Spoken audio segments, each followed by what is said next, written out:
Për të 17 herë u mblodhën të shtunën, e në kaq herë deputetët dështuan ta konstituojnë Kuvendin e Kosovës. 53 deputet ka dhënë votën për, 1 ka qenë kundër, abstenim nuk ka. Në këtë formë, institucioni legjislativ po vazhdon të jetë pa kryetar e nën kryetar. Shqetësuese këtë situatë po e vlerësojnë monitoruesit e punimeve në Kuvend. Kjo me që edhe në muajin e 5 të vitit Kuvendi i Kosovës nuk është funksional.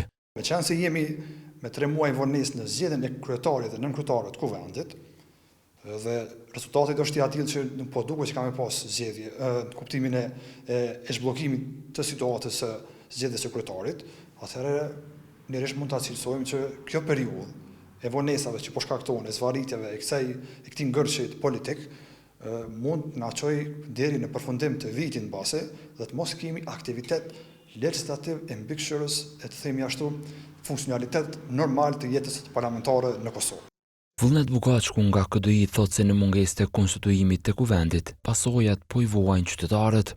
Ka një mori të marrëveshjeve ndërkombëtare që presin mu ratifikojnë Kuvendin e Kosovës, ku bëjnë pjesë miliona euro që i fiton buxheti i shtetit dhe qytetarët të Republikës Kosovës. Ka pastaj një kategori ndryshme ligjeve, reformës drejtësi, vettingut, ligji i byros apo edhe plot ligje të tjera vitale që presin që të konstituohet një kuvend i ri. Pasojat i vuan më shumë mbi qytetarit dhe shoqëria në Kosovë për faktin se krijon inflacion të madh ekonomik, nuk ka të themi ashtu mbikëqyrje parlamentare dhe nuk ka llogaridhënie. E përgjithësia e Kuvendit të Kosovës është edhe mbikëqyrja e punës së qeverisë. Prandaj mungesën e mbikëqyrjes po e shohin shqetësuese analistët politik.